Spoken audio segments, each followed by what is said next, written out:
Hey, bienvenue dans ce deuxième cours sur le chapitre sur les médias traditionnels. Je me présente, Martin Lafrenière, je suis enseignant d'économie, médias et société. Alors, je ne sais pas si c'est votre premier ou votre deuxième cours en ligne. Je me fais des fois pour poser la question, pourquoi est-ce que j'ai décidé de refaire des cours préenregistrés comme ça? Honnêtement, c'est pour faire différent. Je me dis que de toute façon, les cours que je donne, surtout les cours que je répète souvent comme ça, ce sont les mêmes cours que j'enregistre ou pas. Donc, je donne exactement le même cours que si je le faisais en direct. Puis c'est pas. J'espère vraiment que vous prenez le temps de le faire et de le regarder convenablement et de l'écouter pour avoir mes explications. Mais ça permet aussi à ceux qui sont peut-être absents, parce on peut encore avoir des cas de COVID, de pouvoir recevoir le cours comme s'ils avaient été en classe. Donc, c'est une des raisons pourquoi j'ai décidé de le faire. Pour faire changement un petit peu, j'avais fait un chapitre comme ça quand on a commencé à en faire. Après ça, je suis revenu en direct pour les chapitres suivants. Fait que là, je me suis dit, c'est peut-être le temps de le refaire enregistrer. Ce qui fait quand même beaucoup de travail pour moi quand je le fais en avance comme ça. Mais donc pendant que là, vous êtes en train d'écouter, je suis probablement en train de corriger pour essayer de justement être en mesure d'arriver dans le temps. Fait que, n'oubliez pas que, peu importe, à n'importe quel moment, si vous avez des questions, vous pouvez arrêter la vidéo et moi, j'attends. Si vous écoutez ça, évidemment, tout de suite, et j'espère que vous le faites parce que c'est ce qu'on vous demande, mais tout de suite après que je vous ai parlé, que je vous ai parlé en direct, je suis là, j'attends vos questions, puis ça va me faire toujours plaisir de vous répondre. Bon, ben, écoutez, aujourd'hui, on est rendu maintenant à vous parler spécifiquement de la presse écrite. Fait qu'au dernier cours, on s'est attardé sur l'historique, l'évolution des différents types de médias qui existent. Et là, je vous dirais que pour les prochains cours, mais en fait, c'est comme le dernier cours de notes de cours que je vais vous donner avant un petit bout parce que, étant donné qu'on fait la presse écrite aujourd'hui, au prochain cours, je vais tout de suite commencer à vous expliquer le travail que vous allez avoir à faire en lien avec je vais finir par le dire, en lien avec la presse écrite, avec le chapitre qu'on est en train de faire. Puis c'est un projet qui va toucher justement à la presse. Alors vous allez devoir créer un journal de toutes pièces. Cette année, ça va être en équipe de 5. Je pense que j'ai décidé que c'est 5 ou 6 personnes. Puis vous allez vivre une petite expérience d'une salle de rédaction avec un éditeur en chef, avec un journaliste, avec quelqu'un qui va être en charge de faire la mise en page du journal, quelqu'un qui va être en charge de trouver les images, bon, bref, peu importe. Je vais avoir l'occasion de vous en reparler. Fait que on va regarder ça sur la presse parce que ça a directement rapport avec notre projet. Ensuite, je vais vous présenter un film en lien justement avec la presse écrite, qui est un film qui raconte une histoire qui s'est passée dans les années 70, mais toujours en lien avec la presse écrite. Puis voilà, fait qu'on va avoir au moins fait tout ce qu'on avait à faire pour le projet. Fait qu'on y va, la presse écrite, un média sur le déclin définitivement. Alors vous voyez probablement le journal présentement qui est encore le plus populaire au Québec et qui est encore acheté et lu par une bonne quantité de gens à travers le Québec. Alors, c'est le Journal de Montréal ou le Journal de Québec, qui sont des journaux qui appartiennent à la compagnie Québécois. Alors, c'est quoi exactement un journal? Ben, c'est pas très compliqué. Bonjour, petit oiseau, tu reviendras. On dit que c'est l'ensemble de diffusion des moyens d'information qui peut concerner l'économie, la politique, les faits divers. Elle se reçoit majoritairement sous forme de quotidien, d'hebdomadaire ou de mensuel. Donc, la presse écrite, évidemment, c'est quelque chose qui est écrit, qui est peut-être de moins en moins populaire aujourd'hui, et qui nous permet d'aller chercher de l'information. Et ces informations-là peuvent être sur différents types de sujets. Et bon, comme je l'ai dit au dernier cours, le mot presse qui vient d'ailleurs de Gutenberg et de la presse qu'on utilisait pour justement pas photocopier parce qu'on photocopiait, mais pour imprimer sur des feuilles à cette époque-là. Mais faites attention, parce que la presse écrite, ce n'est pas juste les journaux.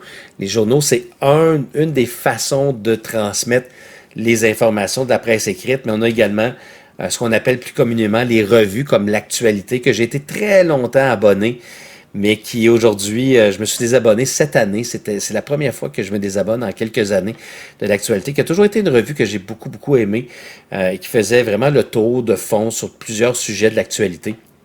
Puis vous savez que j'ai un grand amour de l'actualité, mais malheureusement, justement, la revue actualité, ça devenait de plus en plus dispendieux parce que c'est comme un effet pervers. Hein? C'est comme les gens sont moins intéressés par les revues et les journaux. Donc, ça finit par, ils ont moins de monde pour travailler là-dessus, ça finit par coûter plus cher, donc ils sont obligés d'augmenter les prix, ce qui fait en sorte que les gens qui aiment les revues comme moi, les laissent de côté. Écoutez, quand j'étais jeune, j'étais abonné à toutes les revues de jeux vidéo qui existaient. Je recevais chez moi le Nintendo Power, je recevais le Electronic Gaming Monthly, je recevais le Sports Illustrated, qui est une autre revue que je recevais également. Puis il me semble que j'en avais un autre, mais je me souviens pas. Mais juste pour dire que j'ai appris mon anglais finalement en lisant ces revues-là. Mais il y en avait énormément. Lorsqu'on allait dans par exemple, si on va faire un petit saut chez Chapters ou chez Indigo, il y avait une section qui était une grande section remplie de revues. Et là, aujourd'hui, plus le temps avance, moins il y en a. Il y en a encore, mais moins il y en a. Donc, vous voyez que, probablement que vous avez déjà vu qu'on a 3 types donc, de presse écrite. Ce sont des quotidiens, donc les journaux qui vont paraître à tous les jours. De moins en moins, par contre, il n'y a que le Journal de Montréal qui paraît encore du lundi au dimanche, 7 jours sur 7. Le Devoir, de mon côté, ne paraît que du lundi au samedi, dimanche fait relâche. Puis là, vous savez que la presse n'est plus disponible en version papier. Mais est-ce qu'on appelle encore ça la presse écrite rendue là? Ça serait un beau débat à avoir. Puis on a les hebdomadaires, donc les médias qui paraissent à chaque semaine, comme les revues le 7 jours, par exemple. Et vous avez le mensuel, comme l'actualité, qui vont paraître une fois par mois. Donc ce sont les types de médias écrits, de presse écrite qui existent. Là, évidemment, quand on parle d'âge d'or, puis là c'est drôle, c'est la 4e année que je donne ce cours-là.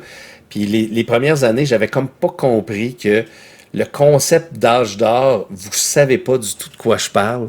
Puis souvent, il y a comme un désintérêt total de ce que je suis en train de dire. Puis là, en plus, si je me rappelle bien, vous avez même pas les notes à prendre parce qu'ils sont déjà inscrites, ces notes-là, dans vos notes de cours. Fait que souvent, c'est comme le moment pour chiller, puis on n'écoute pas trop le prof, puis on se fout de ce qu'il dit un peu. Je sais pas, peut-être pas. Peut-être que je parle à travers mon chapeau.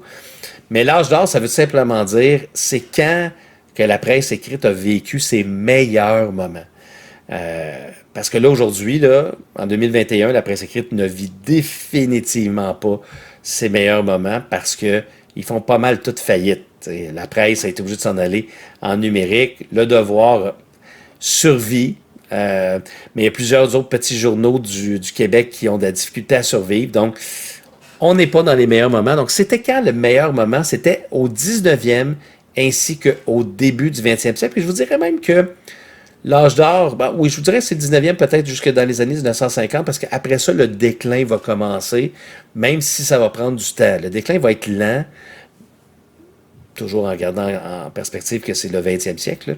Mais l'âge d'or, on dit que c'est au 19e siècle, au début du 20e siècle, avec la révolution industrielle et le progrès de l'instruction. Parce que, évidemment, pour s'occuper de la presse écrite, il faut savoir lire. Et si tu ne sais pas lire, ça va pas bien, ça fonctionne pas. Donc, au début, quand la presse, si vous vous souvenez au dernier cours, quand je vous ai parlé de l'invention de la presse, il y avait beaucoup de personnes qui ne savaient pas lire, donc ça ne donne pas grand-chose, mais plus les gens vont améliorer leur instruction, plus ils vont savoir lire, plus la presse écrite va devenir populaire, évidemment, ça aura un grand impact. Pourquoi est-ce que c'est populaire? Pourquoi c'est pas que c'est populaire, mais pourquoi est-ce qu'on parle de l'âge d'or à ce moment-là?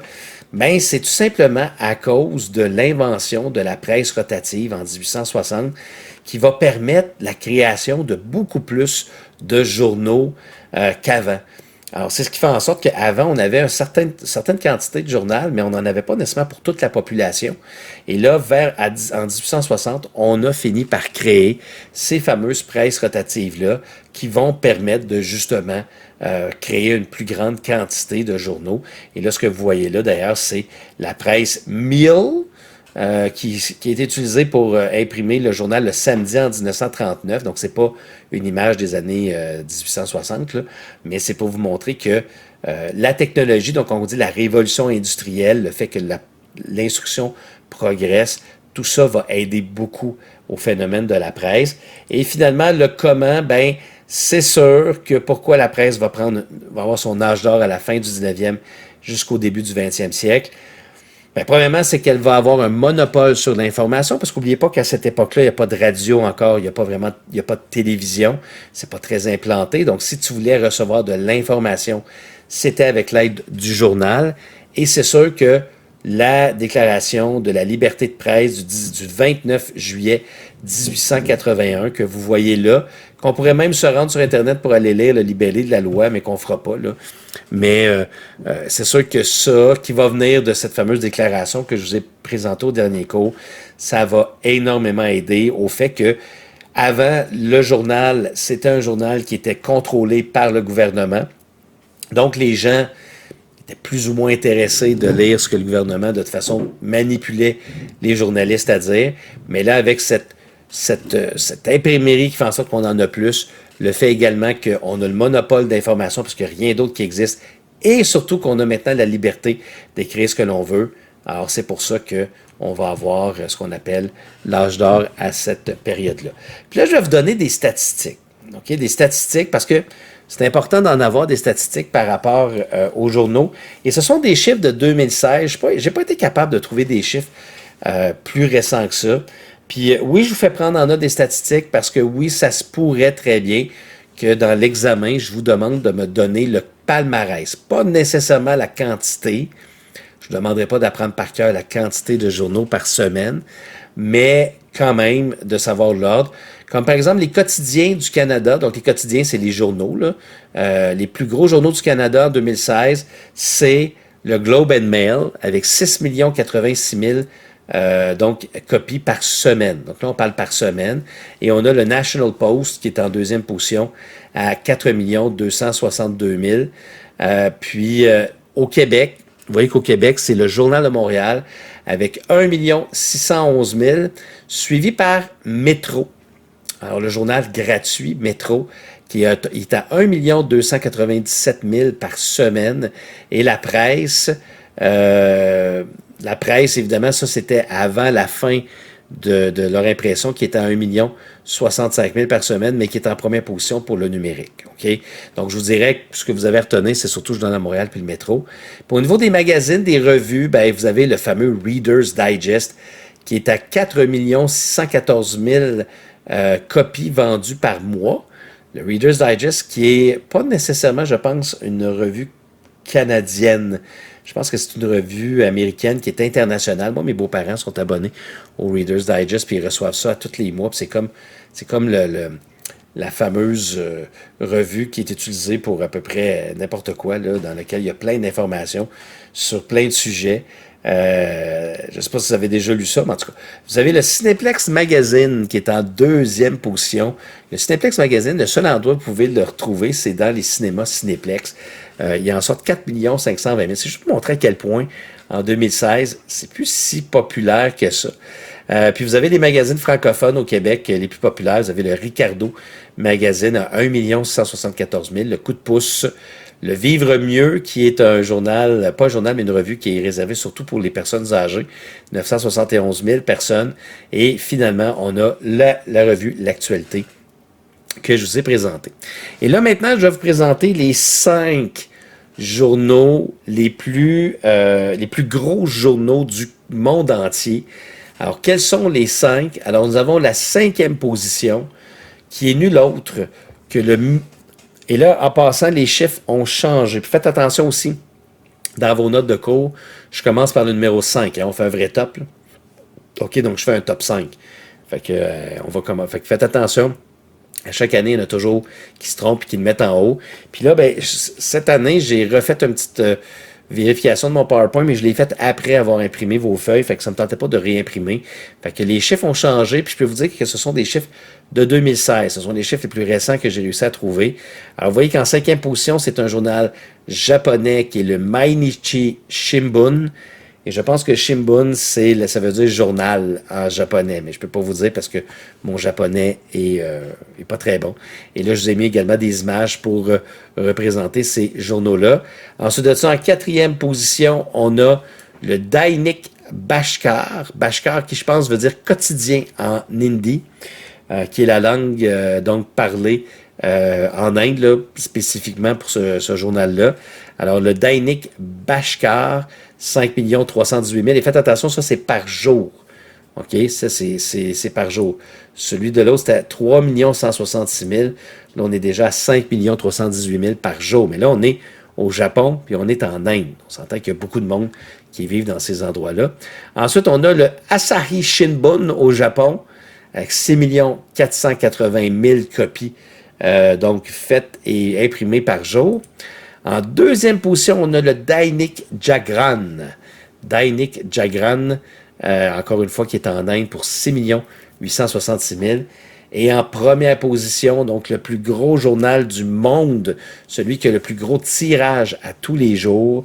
Alors, vous allez sûrement le reconnaître parce que son chiffre, il est identique en passant par rapport à ce qui est écrit dans vos feuilles de notes, donc vous n'avez rien à changer à ce niveau-là. Et là, je parle ici de... Ben oui, vous avez sûrement reconnu le Yomiuri Shimbun. Ouais. Alors là, probablement que si j'étais en classe, je dirais qui a lu à un moment donné le Yomiuri Shimbun. Et probablement que personne n'aurait levé la main, ce qui est évidemment, je pense, assez normal. Alors, 9 101 000 donc, copies du journal imprimées à tous les jours. Et ça, c'est quand même beaucoup. Hein? C'est quand même une grande quantité de papier qui est utilisé pour faire ces journaux-là. Fait que, évidemment, quand on parle de presse écrite, on va parler du travail. Et là, ça a le rapport beaucoup avec votre projet. Le projet que vous allez avoir à faire, qui a rapport avec le projet de, pas juste de journaliste, hein, mais de comment on gère un journal. Et là, ce que je vais vous présenter, le pire, c'est que c'est pas la meilleure vidéo pour vous présenter vraiment comment fonctionne un journal traditionnel, mais je pense que ça vous présente quand même très bien comment fonctionne un journal moderne en 2021, parce que les journaux comme par exemple le Monde.fr, ils sont rendus maintenant avec beaucoup plus une façon de faire numérique. Alors les journaux maintenant sont tous disponibles numériquement, même s'ils ont des versions papier, donc ce qui fait en sorte que l'information sort immédiatement plutôt que d'attendre au lendemain lorsque le journal sera imprimé. Nous sommes dans un monde où on a besoin pour la compétition, donc d'être le plus rapide possible. Alors, je vais vous présenter justement ce petit vidéo qui est très sympathique pour vous présenter un petit peu comment fonctionne donc la galerie de presse, pas la galerie de presse, mais la salle de rédaction pour le Monde.fr, puis ça va vous présenter un petit peu comment fonctionne une salle de rédaction qui va avoir rapport un petit peu avec votre projet, fait que on regarde ça ensemble.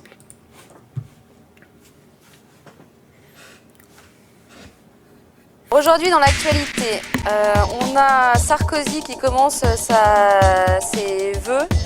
Donc il y a les vœux au gouvernement. Le Monde.fr, c'est le premier site d'information français. C'est un site qui emploie une centaine de personnes, dont plus de 40 journalistes. La mission de ces journalistes, c'est de mettre en ligne le contenu du journal Le Monde, mais aussi et surtout de couvrir en continu toute l'actualité nationale et internationale et de la mettre en ligne en temps réel. Alors, qu'est-ce qui se passe quand on reçoit une information ? Dans un premier temps, elle est traitée très rapidement par un premier journaliste. Sa mission, c'est de réaliser un article très court, qui est mis en ligne très vite, pendant qu'une alerte est envoyée à tous les utilisateurs de notre application iPhone. Ça, c'est ce qu'on appelle la phase de temps réel. D'abord, on donne l'information. Ensuite, si cette information le mérite, elle est approfondie par la rédaction qui va aller plus loin, qui va chercher d'autres éléments, réaliser un article, une vidéo, un entretien, un chat, un appel à témoignage, une infographie, tout autre format qu'on peut réaliser sur Internet, qui va permettre de détailler l'information et aussi de la mettre en perspective. Au Monde.fr, nous avons différentes sources d'informations. La première de ces sources, c'est bien sûr les agences de presse qui nous envoient des dépêches, c'est-à-dire des tout petits articles qui vont nous servir de matière première à nos articles. Mais on a aussi le regard qui est porté sur tous les médias pour essayer d'avoir l'information le plus vite possible, d'être toujours au courant de ce qui se passe dans le monde. Alors ça peut être les chaînes de télévision en continu, comme iTélé, LCI, ça peut être les journalistes du journal Le Monde qui nous tiennent au courant, les correspondants qui sont partout sur la planète, mais c'est aussi tout ce qui est publié sur Internet. Et pour surveiller ça, on utilise des petits programmes comme NetVibes, comme Twitter, qui vont nous servir à faire une veille de l'information de tout ce qui est publié en ligne. Et après, on n'a plus qu'à décider de ce qu'on va choisir de traiter ou de ne pas traiter. L'un des intérêts d'Internet par rapport à un journal papier, c'est qu'on va pouvoir utiliser autre chose que du texte. C'est ce qu'on appelle le multimédia, c'est-à-dire qu'on va par exemple pouvoir utiliser des images, que ce soit de la vidéo ou des photos, du son, parfois toutes ces possibilités se combinent entre elles, c'est-à-dire qu'on va faire le portrait de quelqu'un avec des images de cette personne, des photos anciennes, récentes de cette personne, quelqu'un qui le connaît, qui va raconter dessus, et donc on va vivre l'actualité, on va vivre le portrait de cette personne. Ça peut être aussi de l'image vidéo, c'est par exemple ce rendez-vous quotidien qu'on a sur le monde.fr qui s'appelle le télézapping et qui est un condensé très court de l'actualité des journaux télévisés de la mi-journée. Le Monde.fr est un site qui est ouvert à la participation des internautes. Tous les abonnés peuvent créer leur blog et s'exprimer sur les sujets de leur choix. Il y a même certains blogueurs très connus comme Sylvain Marconnet, par exemple, qui est joueur de rugby au Stade Français. Je trouve que c'est un moyen de communication très intéressant quand on est sportif parce que c'est vrai que le blog me permet de donner mes impressions, de faire partager mon quotidien avec un public nombreux. Donc voilà, c'est une histoire de partage, le blog. Il y a plus de 7000 blogs d'abonnés sur le Monde.fr et quand une note de blog est très intéressante et en rapport avec l'actualité, la rédaction peut décider de la remonter en une du site.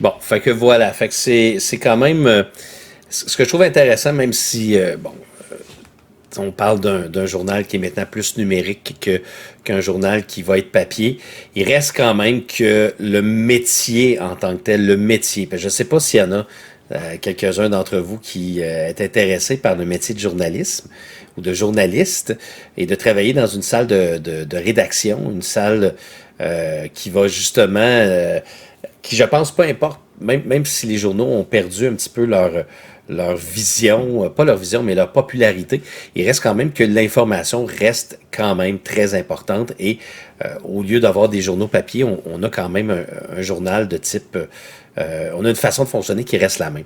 Et là, ce que vous avez devant vous, c'est beaucoup de texte.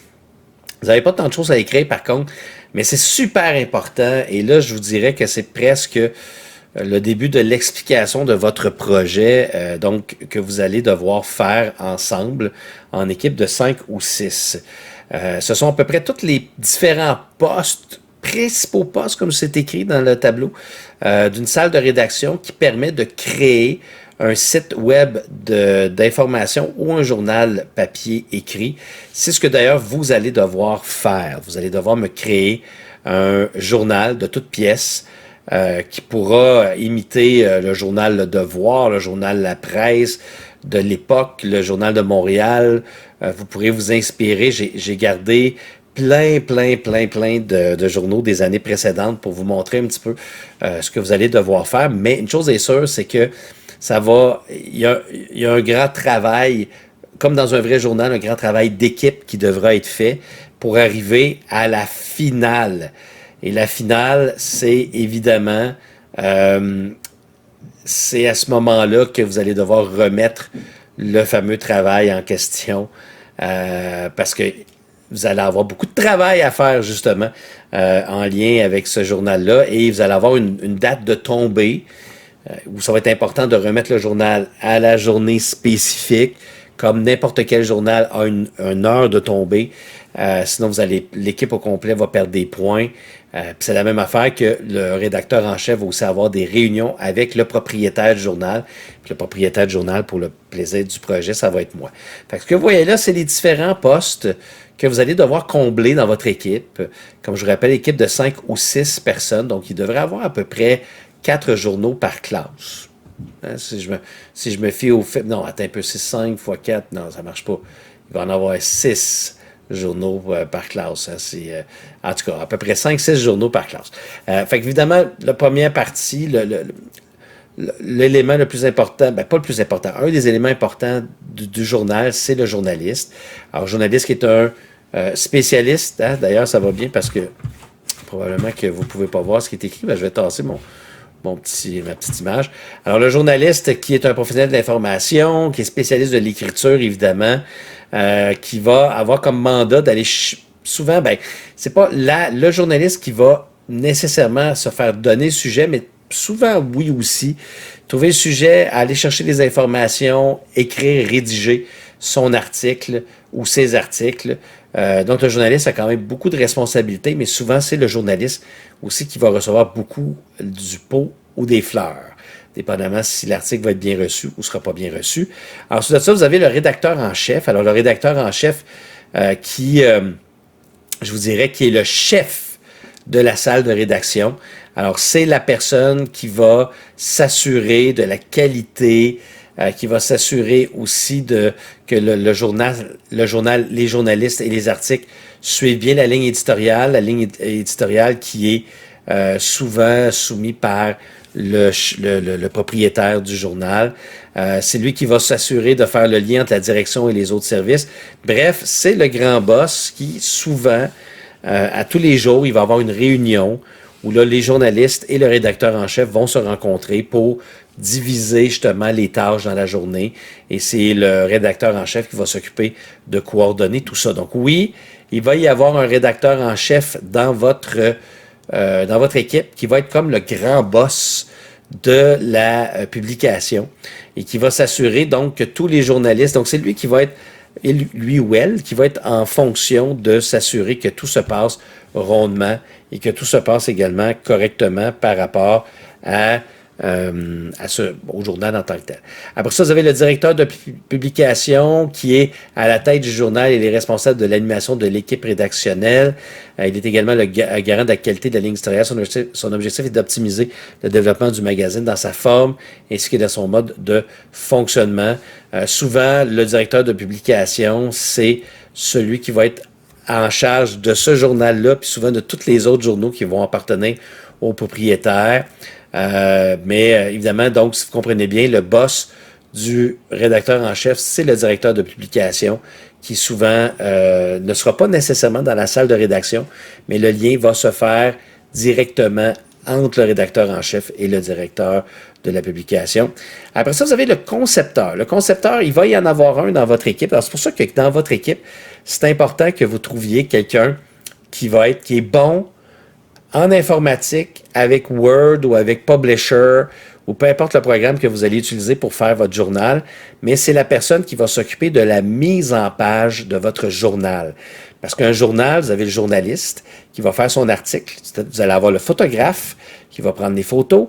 Vous allez avoir des publicités. Et ça prend donc quelqu'un qui va prendre tous ces éléments-là et qui va les replacer, qui va les rebrasser, qui va créer quelque chose qui a une bonne cohésion dans un journal et qui rentre bien dans le nombre de pages. Vous autres, vous n'avez pas nécessairement un nombre de pages préétabli, mais souvent, un journal va avoir un nombre de pages préétabli. Alors, c'est important que vous ayez donc quelqu'un qui est bon avec les traitements de texte. Quand je dis traitement de texte, je parle de Word, mais qui est bon pour faire vraiment des bonnes mises en page. Et aussi, on va parler du concepteur. Donc, c'est peut-être cette personne-là, avec évidemment toute l'équipe de rédaction de votre journal, quand vous allez créer votre concept de journal, qui peut être vraiment de toutes sortes, là.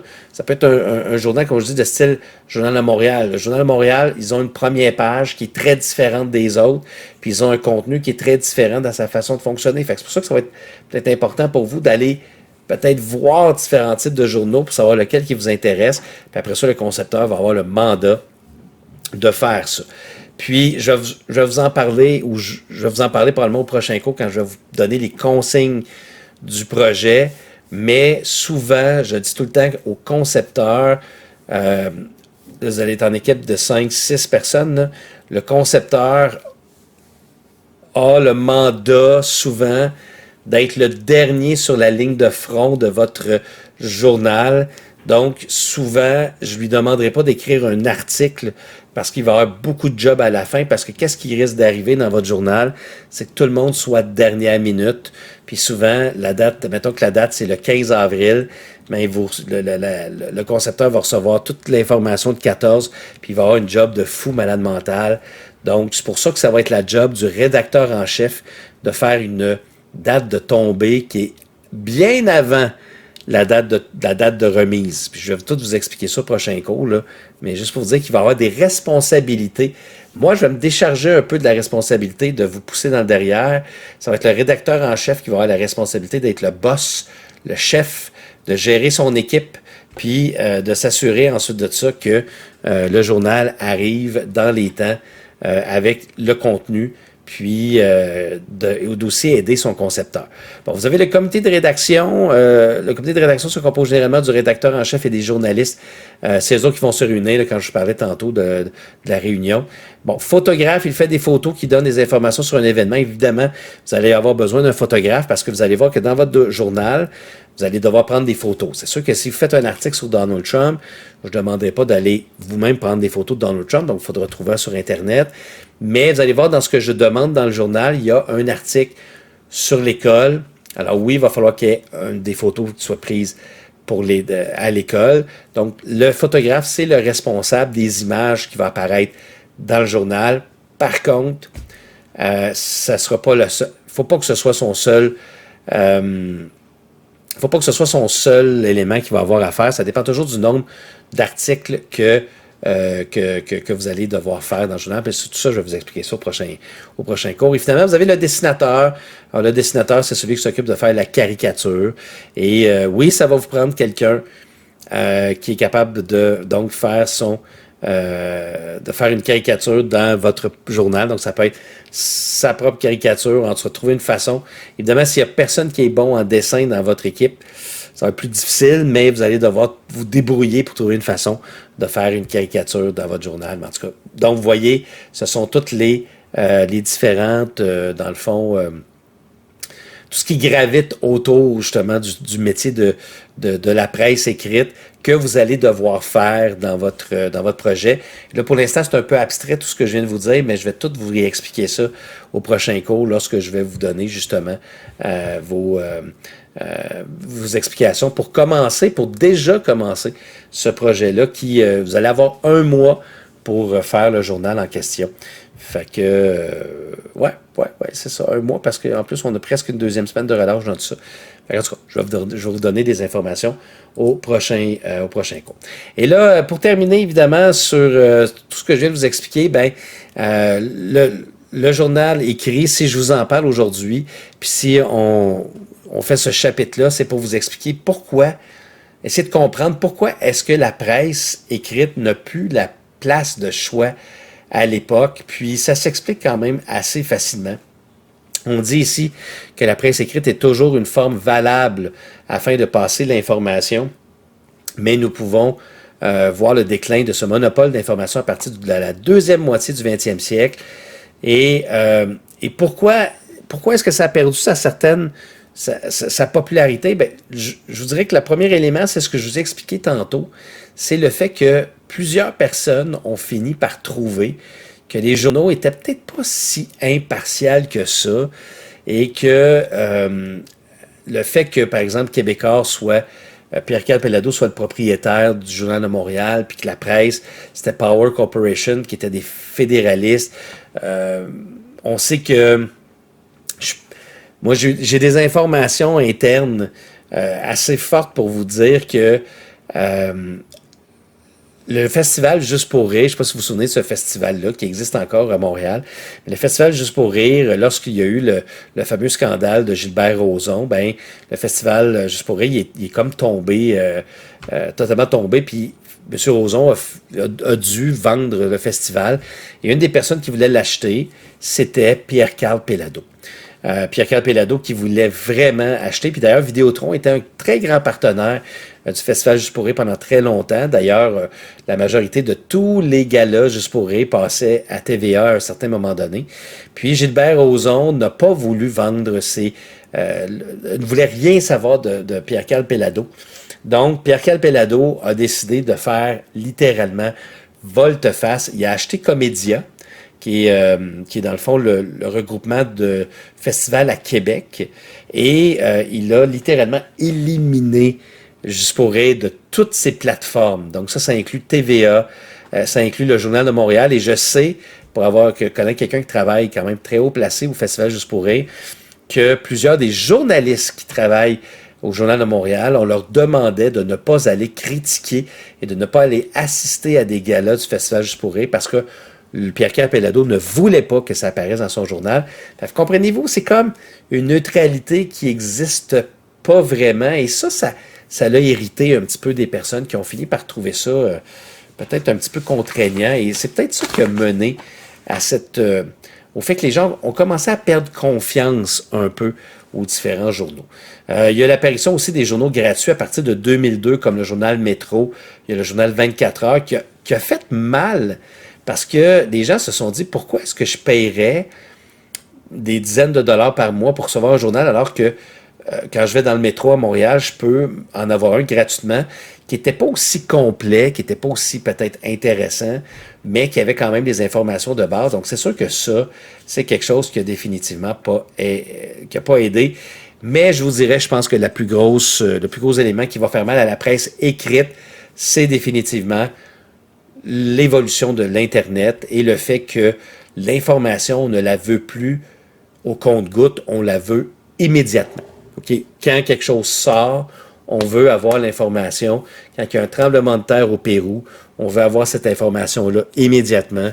Alors ça, c'est sûr que ça ne l'a pas aidé et ça l'a fini par faire très, très, très, très mal. Et c'est ce qui fait en sorte que le journal La Presse, premièrement, tous les journaux ont fini par créer leur site Internet et après ça, certains journaux ont perdu leur intérêt par rapport justement à faire une version papier.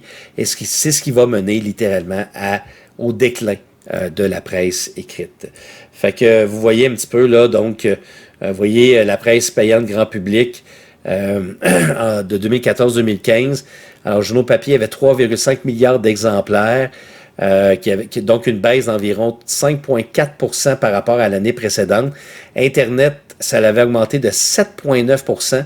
Les visites entre 2014 et 2015 et les applications mobiles plus 32%. Les chiffres sont très, très vieux, mais ça vous montre quand même l'idée générale.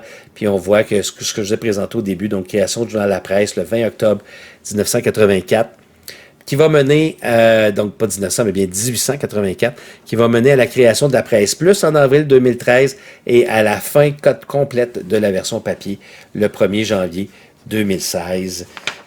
Et là, aujourd'hui, on pourrait vous dire que la presse écrite reste en vie à cause d'Internet, mais les publications papier sont en diminution.